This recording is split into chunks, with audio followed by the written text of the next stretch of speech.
तो वैसे भी जो है बहुत ही इम्पोर्टेंट हम कह सकते हैं که روز قدس مناسبت مهمیه که مردم کشورهای مختلف جهان با برگزاری راهپیمایی و تجمع با مردم فلسطین و آرمانهای آنها اعلام همبستگی می‌کنند.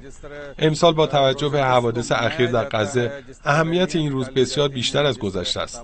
همه مسلمانان باید با حمایت از مردم فلسطین اتحاد خود را به جهانیان نشون بدهند. واکنش سازمان ملل متحد یا بسیاری از کشورهای جهان به ویژه آمریکا و متحدانش و همراهی برخی کشورهای مسلمان واقعاً تأسف‌بار است. روز قدس فرصتی است که مسلمانان یک صدا از مردم مظلوم فلسطین حمایت کنند.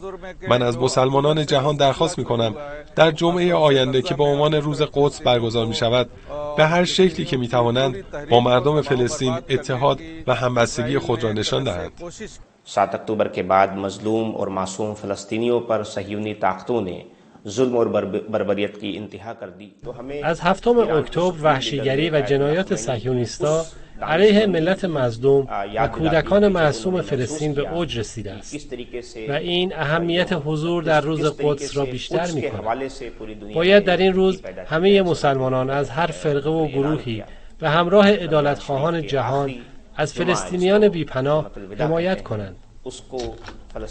این اقدام خوبی بود که در شورای امنیت با اجرای آتشبس موافقت شد، اما تأسف‌آور است که هنوز این تصمیم عملی نشده و پس از گذشت چند ماه قربانیان زیادی بر جای گذاشته است. نکته تعجب آورتر این است که آمریکا در کشورهای دیگر مدام نقض حقوق بشر را مطرح می‌کند. چرا در فلسطین جنایت‌ها علیه زن و کودک مظلوم فلسطین، تخریب کامل بیمارستان‌ها، حمله به کاروان کمک‌های بشردوستانه و صدها وحشیگری دیگر را نمی‌بیند؟ سیاست دوگانه غرب اکنون دیگر در جهان قابل قبول نیست.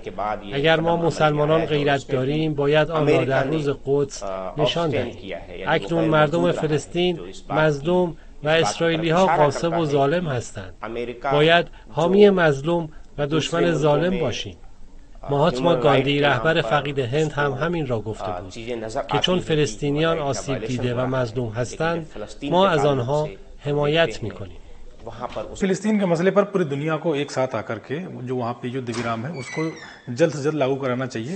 بر سر مسئله فلسطین باید همه با هم متحد و یک صدا باشند تا به نتیجه برسد. آتشبس باید هر چه سریعتر اجرا شود تا تلفات و اقدامات غیر انسانی افزایش نیابد. در سازمان ملل متحد برای آتشبس موافقت شد.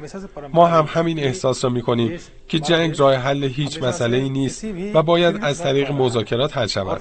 این حق مردم فلسطین است که در سرزمین و وطن